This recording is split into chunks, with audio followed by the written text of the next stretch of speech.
สิไปต่อหรือสิพอสำนีเบิ่งติดต่อเพิ่นยังบ่ได้อยู่แต่ว่าเจ้านี่เพิ่นก็สร้างประจำดอกว่าแต่ว่าช่วงนี้ติดต่อเรายังบ่ได้อยู่ทักไปหลายเทื่อแล้วถ้าเจ้าเห็นคลิปนี้ติดต่อข่อยมาในเด้อยายเอ้ยข่อยบ่ฮู้ว่าข่อยสิเฮ็ดต่อหรือข่อยหรือสิเศร้าหรือจังไดเพราะว่าเฮ็ดไปก็ย่านเพิ่นบ่รับเนาะถ้าเพิ่นบ่รับแล้วไผสิรับเพราะมันมีบ้านเลขที่พร้อมนะแม่ก็เลยบอกว่าข่อยสิเบรกไว้ซั่นนี้ก่อนให้เราติดต่อมาก่อนเนาะหรือว่าจังไดบางทีเราก็อยากเคลียร์งานให้มันแล้วไปได้ข่อยก็เลยบ่ฮู้ว่าสิไปต่อหรือสิพอซั่นนี้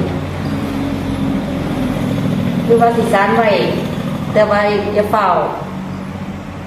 ลงแรกอย่าเฝ้าเก็บขอบเนาะเพราะว่าถ้ายังบ่ลงแรกหรือยังบ่เก็บขอบสามารถรื้อตรงนี้ออกได้